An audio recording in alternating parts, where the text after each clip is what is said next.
de la carrera de Psicología Clínica del quinto semestre paralelo A. Estamos aquí para realizarle una entrevista al doctor Benjamín Reyes, docente de nuestra facultad de la Universidad Técnica de Manizales. Buenos días, doctor. Estamos aquí para hacerle unas preguntitas.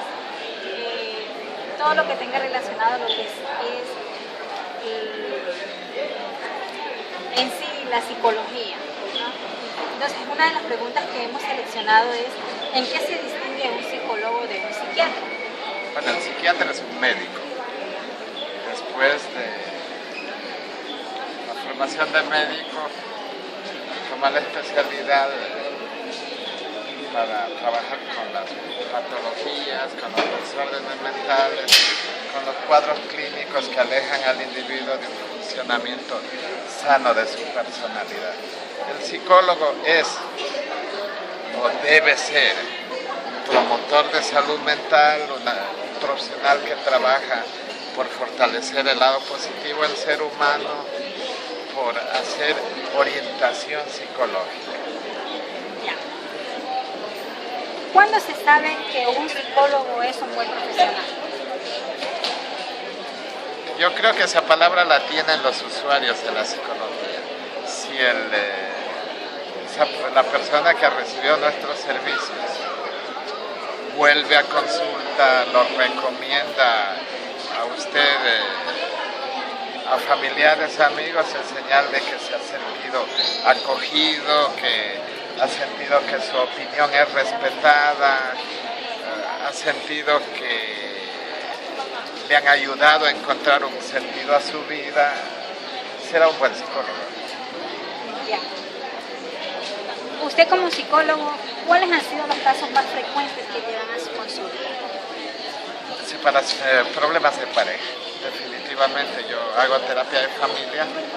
Yo creo que uno de los temas más frecuentes es la relación totalmente disfuncional, con una característica que se busca al psicólogo prácticamente cuando la declaración de guerra ha sido evidente, cuando posiblemente más necesiten un abogado que un profesional de psicología. Es decir, no hay una cultura preventiva, no hay una cultura de apagar pequeños fueguitos y se espera que haya un verdadero incendio, una catástrofe, para recién ahí pensar en la intervención del psicólogo. ¿Cuánto tiempo se tardaría una terapia que usted vaya a realizar? O sea, ¿qué tiempo lo lleva? ¿Tiene un tiempo determinado o, como se dice, va esto sobre la marcha? Las características del caso determinan la duración, incluso la línea de intervención del psicólogo, porque hay por ejemplo, gente que trabaja en la terapia breve, intensiva y de urgencia. Obviamente, el tiempo de duración debe definirse en la primera entrevista, donde se hace el encuadre del proceso y de acuerdo a la naturaleza del problema se trabaja. En lo personal se fluctúa entre 6, 8 a 10, 12 sesiones.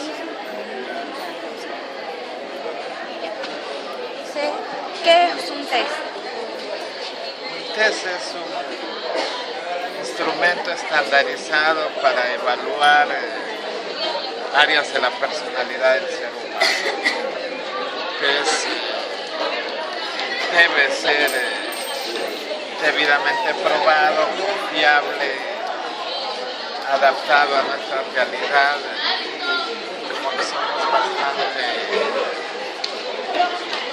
propensos a trasladar sin mayor criterio instrumentos para otras realidades sin tomar en cuenta la idiosincrasia, la naturaleza psicoemocional, afectiva, cultural del hombre y de la mujer ecuatoriana.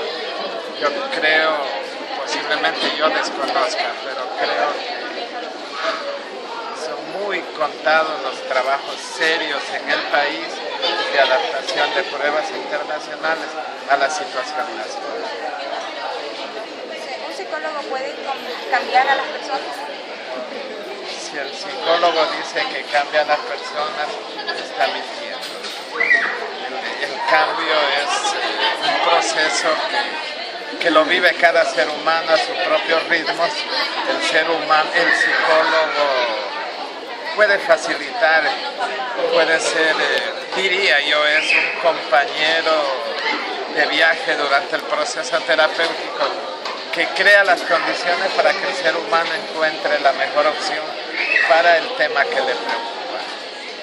¿Por qué cree usted que las personas necesitan ayuda psicológica? Yo creo todos, incluido el psicólogo, que es un ser humano, necesitan romper la idea de que aquí es donde el psicólogo, cuando ya ha tenido un severo trastorno de personalidad, resulta ingenuo preocuparse del hígado, de los riñones, de los huesos, del estómago y descuidar la mente humana y descuidar los procesos psicológicos. La idea básica es que el psicólogo es un promotor de salud mental y eso, y cierro esta pregunta incluso con un refrán popular: es mejor prevenir que lamentar. ¿Cree usted que un psicólogo necesita de otro psicólogo? El psicólogo es un ser humano y el psicólogo debe no descuidar su ser personal. Si yo sé que algún evento mío me hace perder objetividad, me hace sesgar la lectura que yo estoy teniendo, el problema de la persona que me consulta, debo tener la honestidad de derivar y poner en orden primero mis asuntos. Ejemplo, si yo acabo de sufrir una pérdida significativa en mi vida y me vienen a consultar sobre ese mismo asunto, no resultaría justo que yo me quede con ese caso. Yo más bien tendría la obligación de primero poner orden a mis asuntos y estar realmente convencido que esa puerta está cerrada, que ese asunto no resuelto se va aclarando para recién ahí volver a trabajar los temas. Eso significa, por ejemplo, que un psicólogo, por mencionar una temática, se divorció. La pregunta sería, ¿quedó invalidado de trabajar temas de pareja? Yo diría que no, siempre y cuando haya cerrado el duelo, haya cumplido el proceso de sanar su propio dolor. Ustedes, como estudiantes que están culminando la carrera, conocen de transferencia y contratransferencia. Si hay asuntos de la persona que me consulta que movilizan mis eventos personales de tal manera que me hacen perder objetividad, definitivamente debo buscar ayuda. ¿Puede un psicólogo ayudar a alguien que no quiere ser ayudado? Bueno, lo digo desde mi perspectiva como terapeuta familiar sistémico. Yo creo que si una persona no pide ayuda, se me hace difícil iniciar un proceso. Pero si, por ejemplo, en ese sistema familiar hay una persona, un integrante de esa familia muy dolido, muy preocupado por el tema, yo creo que puedo trabajar con él, con la persona que tiene mayor conciencia del problema y posiblemente él pueda, a través de lo que conversemos juntos, descubrir estrategias de cómo lograr que esa persona se involucre. Es decir, yo no debería descartar, por ejemplo, mi hijo, ejemplo, nada más que ejemplo. Mi hijo quiere suicidarse, el psicólogo, ayúdeme, pero él no quiere saber nada de consulta psicológica. Bienvenidos ustedes, hablemos. Y trabajar con los padres posiblemente les les ayude a descubrir algunas estrategias para engancharlo al hijo que vaya al proceso. Bien, ¿se pueden modificar las conductas más radicadas? Las preguntas más Las conductas más radicadas. radicadas. Ahí sí, o sea, ¿cómo se está estableciendo el término radicadas? Como más duraderas, más, Exacto, más duraderas, de más largo extensas, plazo. exacto. Dice usted un adulto, una conducta que viene desde sus primeros años. Yo creo que el ser humano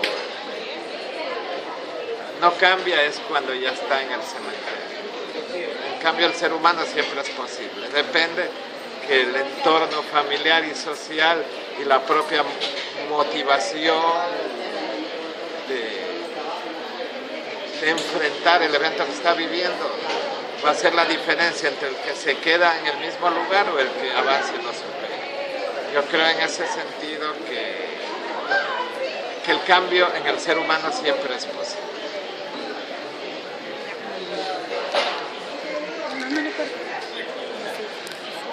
Doctor, le agradecemos por su entrevista, por su corto tiempo. Eso nos va a servir de mucho para la docente Sandra Contreras. Esperemos que hasta la próxima sea útil para alguna otra ayuda. Dale. Son estudiantes de quinto año. Sí, de quinto también, de quinto. Quinto semestre. Creo que voy por ahí con terapia asistida. ¿Cuándo tienen terapia?